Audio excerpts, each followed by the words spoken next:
Hello সবাইকে, welcome to সহজ take. আজকের ভিডিওতে আমরা সিএসএস সম্পর্কে জানবো। আপনি যদি আমাদের চ্যানেলের নতুন ভিউয়ার্স হয়ে থাকেন তাহলে অবশ্যই আমাদের চ্যানেলটিকে সাবস্ক্রাইব করে দিবেন এবং আমাদের ভিডিওতে লাইক দিয়ে অবশ্যই আমাদের পাশে থাকবেন। আপনি যদি একজন বিগিনার্স হয়ে থাকেন তাহলে সিএসএস কি এইটা দেখার আগে এই ভিডিওর পূর্ববর্তী ভিডিওগুলো দেখে আসতে পারেন। মূলত আমাদের এই ওয়েব ডিজাইন অ্যান্ড ডেভেলপমেন্ট এই কোর্সের যে পূর্ববর্তী যে ভিডিওগুলো রয়েছে একদম বেসিক থেকে আমরা শিখিয়েছি, তো সেই ভিডিওগুলো আপনারা চাইলে দেখে আসতে পারেন। তো চলুন আজকের ভিডিওটি শুরু করা যাক। তো সিএসএস কি? CSS stands for cascading style shits. এই ক্যাসকেডিং স্টাইল শিটটাকে খুব সহজে বোঝার জন্য আমরা যে কাজটা করতে পারি সেটা হচ্ছে আমরা একটা ইমেজ দেখি। আচ্ছা, এই যে আমাদের ইমেজ, ওকে। তো আমরা তো পূর্ববর্তী ভিডিওতে আমরা এইচটিএমএল সম্পর্কে জেনেছি। এইচটিএমএল মূলত হচ্ছে আমাদের স্ট্রাকচারাল লেয়ার, ওকে। আর সিএসএস হচ্ছে আমাদের প্রেজেন্টেশনাল লেয়ার। এইচটিএমএলের মাধ্যমে আমরা আমাদের সাইটের বেসিক যে স্ট্রাকচারটা রয়েছে সেগুলোকে আমরা তৈরি করি এবং সিএসএসের মাধ্যমে সেটাকে আমরা প্রেজেন্টেশন করি, ওকে। প্রেজেন্টেশন বলতে বোঝাচ্ছে এই যে আমরা ডিভাইসটা কিন্তু এখানেই দেখতে পাচ্ছি। আমাদের এইচটিএমএল এর মাধ্যমে কি আমরা একটি বাড়ির জাস্ট কাঠামো তৈরি করেছি, বাট সিএসএস এর মাধ্যমে সেটাকে কিন্তু কি রং চং করেছে, ওকে। সেটাকে কি একটা প্রেজেন্টেশন অর্থাৎ উপস্থাপনযোগ্য করেছে। তো মূলত সিএসএসটা হচ্ছে একটা ডিজাইন ল্যাঙ্গুয়েজ, ওকে। তো ডিজাইন ল্যাঙ্গুয়েজ বলতে এখানে বোঝানো হচ্ছে যে এই সিএসএস এর মাধ্যমে আমরা আমাদের ওয়েবসাইটের কন্টেন্টগুলোকে ডিজাইন বা স্টাইল প্রদান করতে পারি। এবং এই সিএসএস এর অন্যতম বড় যে সুবিধাটা সেটা হচ্ছে আমরা আলাদা আলাদা ওয়েব পেজে আলাদা আলাদা ডিজাইন করতে পারি এই সিএসএস এর মাধ্যমে। তো বিষয়টা বোঝার জন্য আমরা একটা সাইট থেকে ঘুরে আসি, এই যে শ্যাম সাইটটি বিলি। আমরা যদি এই সাইটে আসি, আসার পরে এটা আমাদের হোম পেজের আমরা ডিজাইনটা যদি দেখি, ঠিক আছে, এইটা হচ্ছে হোম পেজ, ওকে। তো এইটা একটা ওয়েব পেজ।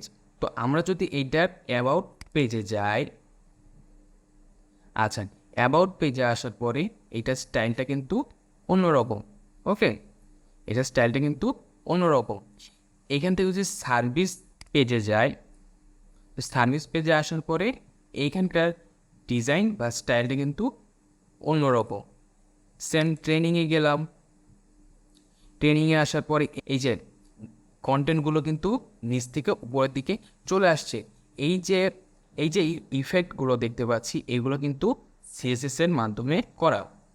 এরপরে পোর্টফোলিওতে যাই, পোর্টফোলিওতে আসার পরে এই যে আমরা কিন্তু এখানে দেখতে পাচ্ছি আমাদের প্রত্যেকটা পেজে কিন্তু আলাদা আলাদা স্টাইল করা, অর্থাৎ কি আমরা এই কাজগুলো কিন্তু সিএসএস এর মাধ্যমে করতে পারি।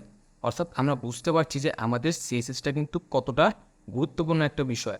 সিএসএস সম্পর্কে আমরা আরও কিছু তথ্য জেনে রাখি। সিএসএস সম্পর্কে আমাদের যে ধারণাটা থাকে বা আমরা যেটা ভাবি এইটা একটা programming language, but CSS programming language নয়। এই ল্যাঙ্গুয়েজটা মূলত হচ্ছে ডিজাইন ল্যাঙ্গুয়েজ, যেটা সম্পর্কে আমি প্রথমে আলোচনা করলাম।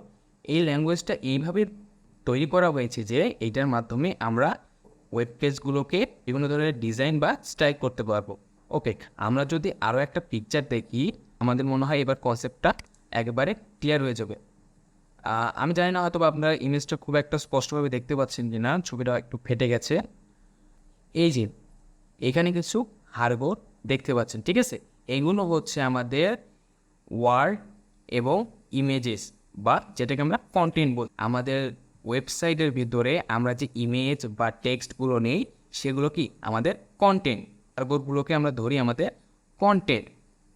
এখন এইচটিএমএলে এসে আমরা কি করি, ওই হাড়গুলোকে কি করি একত্রিত করে একটা স্ট্রাকচারাল ফ্রেমে নিয়ে আসি বা একটা স্ট্রাকচার গঠন করি, ওকে।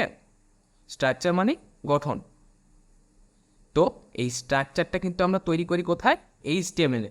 অর্থাৎ আমাদের এই যে ওয়ার্ড, ইমেজ, অর্থাৎ আমাদের যে কন্টেন্টগুলো রয়েছে সেই কন্টেন্টগুলোকে কী করি, আমরা এইচটিএমএল একটা গঠন প্রদান করি। এবং এই কাজটাকেই স্টাইলের যে কাজ করা হয়েছে সেটা আমরা করছি কিন্তু কিসের মাধ্যমে, সিএসএসের মাধ্যমে। ওকে, অর্থাৎ আমাদের কন্টেন্টগুলোকে আমরা স্ট্রাকচার প্রদান করি এইচটিএমএলের মাধ্যমে এবং সিএসএসের মাধ্যমে সেটাকে কি করি, স্টাইল করি, সেটাকে রংচং করি। ওকে, আমি আশা করছি যে এরপরে আপনাদের সিএসএস নিয়ে কোনো প্রবলেম থাকবে না। সিএসএসের বর্তমান রানিং যে ভার্সন সেটা হচ্ছে CSS 3। তো এইখানে আমরা যে গুরুত্বপূর্ণ বিষয়গুলো জানলাম সেটার মধ্যে অবশ্যই আমাদের মনে রাখতে হবে CSS প্রোগ্রামিং ল্যাঙ্গুয়েজ নয়। ওকে, এটা একটা ডিজাইন ল্যাঙ্গুয়েজ যেটার মাধ্যমে আমরা ওয়েব পেজকে বিভিন্ন ধরনের স্টাইল প্রদান করি। ওকে, এরপরে আমরা দেখি সিএসএস আমরা তিনভাবে লিখতে পারি। First inline CSS, second internal CSS এবং থার্ড এক্সটার্নাল সিএসএস। আমরা এই তিনভাবে সিএসএস লিখতে পারি। আপনারা যারা আমাদের এই ওয়েব ডিজাইন ডেভেলপমেন্ট কোর্সের পূর্ববর্তী ভিডিওগুলো দেখেছেন তারা কিন্তু অলরেডি ইনলাইন সিএসএসের সঙ্গে পরিচিত হয়ে গেছেন। ইনলাইন সিএসএস, ইন্টারনাল সিএসএস এবং এক্সটার্নাল সিএসএস, এই তিন ধরনের সিএসএসের মধ্যে ইনলাইন সিএসএসের পাওয়ারটা সবচেয়ে বেশি। এরপরে ইন্টারনাল সিএসএসের পাওয়ার এবং থার্ডলি এক্সটার্নাল সিএসএসের পাওয়ার, অর্থাৎ সবচেয়ে পাওয়ার বেশি ইনলাইন সিএসএসের, তার চেয়ে একটু কম পাওয়ার ইন্টারনাল সিএসএসের এবং তার চেয়ে কম পাওয়ার এক্সটার্নাল সিএসএসের। বাট ম্যাক্সিমাম ক্ষেত্রে আমরা এক্সটার্নাল সিএসএসটাই ইউজ করে থাকি। তো পরবর্তী ভিডিওতে আমরা এর বিস্তারিত সকল কিছু জানবো। ভিডিওটি ভালো লেগে থাকলে অবশ্যই লাইক দিবেন। And thanks for watching this video. দেখা হচ্ছে নেক্সট পর্বে।